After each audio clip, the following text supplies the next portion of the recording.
ლაშა უჩავა, ექიმი, ენდოკრინოლოგი, მედიცინის აკადემიური დოქტორი.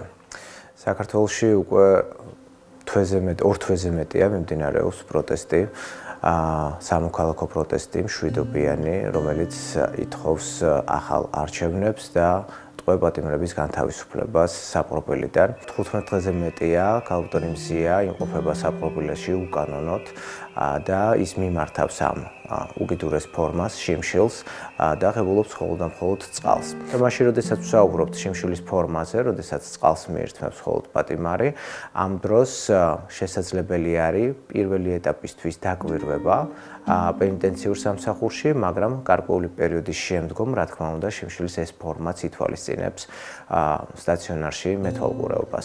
რომ მივყვეთ დაახლოებით დღეების მიხედვით, თუ როგორ შეიძლება განვითარდეს მოვლენები და რა პროცესები მიმდინარეობს ორგანიზმში, ეს სხვადასხვა შიმშილის დროს, რა თქმა უნდა, სხვადასხვანაირია და აგრეთვე გასათვალისწინებელი არის ადამიანის პირვანდელი ჯანმრთელობის მდგომარეობაც.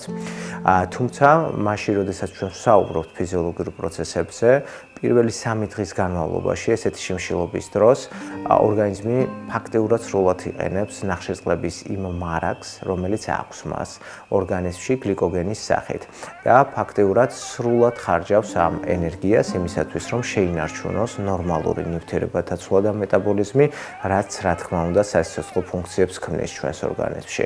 მესამე დღიდან უკვე იწყება ისეთი მნიშვნელოვანი ორგანოთა სისტემებიდან ცხიმოვანი ქსოვილის ხარჯვა, როგორიც არის გულსისხლთა სისტემა, როგორიც არის ჩვენი მუცლისმიერი ცხიმოვანი ქსოვილი, რაც თავის მხრივ ქმნის გარკვეულ ნივთიერებათა ცვლის პროცესებს ჩვენს ორგანიზმში და ამ დროს ირთვება კეტოგენური რეაქციები, რაც თავის მხრივ გულისხმობს იმას, რომ ორგანიზმში გროვდება კეტონური სხეულები, საზოგადოებისთვის უფრო ნათლად რო ახსნათ, ეს არის ეგრეთ წოდებული აცეტონი, რომელიც თავის მხრივ, რა თქმა უნდა, ინტოქსიკაციას იწვევს ორგანოთა სხვადასხვა სისტემებზე.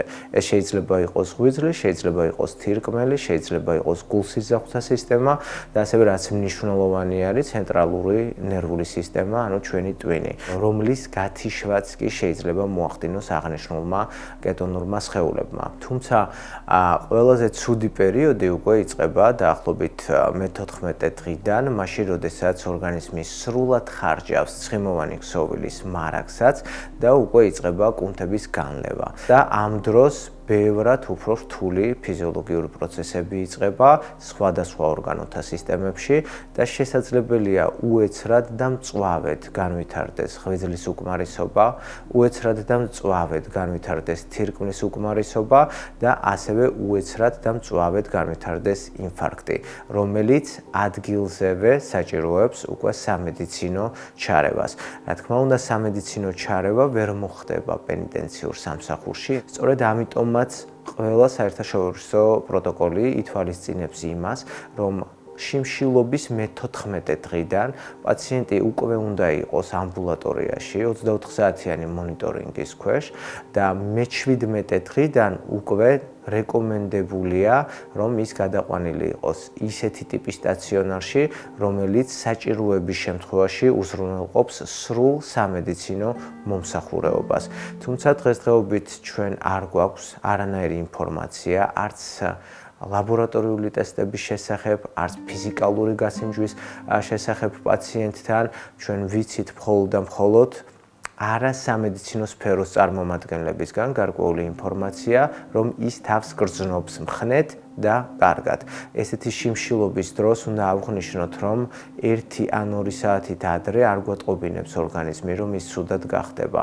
პროცესები მიმდინარეობს უეცრად, სწრაფად, ისე რომ ხშირ შემთხვევაში შესაძლებელია სავალალოდ დასრულდეს აღნიშნული ფაქტი. დღევანდელი მდგომარეობით, რაც გვაქვს ამ ეტაპისთვის, ქალბატონ მზიასთან, გვაქვს ძალიან ბევრი, ესე ვთქვათ, უფლების შელახვა, არა მხოლოდ ის, რომ უკანონოდ არის დაპატიმრებული, არა მხოლოდ ის, რომ არანაირი პროტოკოლი არ სრულდება მისი ჯანმრთელობის დაცვისთვის, იმიტომ რომ ჩვენ გვაქვს მსგავსი ტიპის შემთხვევები და ჩვენ გვახსოვს მესამე პრეზიდენტი საქართველოს, რომელიც გადაიყვანეს სტაციონარში. რაც იმ ეტაპისთვისაც აბსოლუტურად გამართლებული იყო, თუმცა დღეს ჩვენ ვხედავთ ძალიან დიდ უსამართლობას ქალბატონ მზიასთან მიმართებაში, ვინაიდან მაშინ, როდესაც საუბარი არის ადამიანის სიცოცხლეზე, ადამიანის ჯანმრთელობაზე, არანაირ სტატუსს, არანაირ თანამდებობას ამ დროს გადამწყვეტი მნიშვნელობა არ აქვს და ჩვენ რაღაც გარკვეული პრივილეგიებით არ უნდა ვიმუშაოთ პაციენტებთან.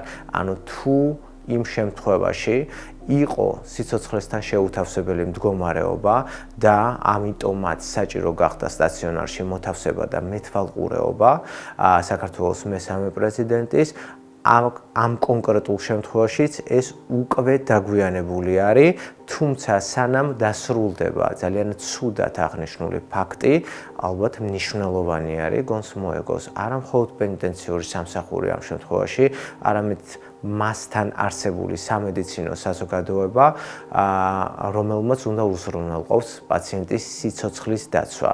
ამიტომ მნიშვნელოვანი ნაბიჯი არის გადასადგმელი და აუცილებლად ქალბატონი მზია უნდა იყოს 24 საათიანი მეთვალყურეობის ქვეშ სამედიცინო დაწესებულებაში.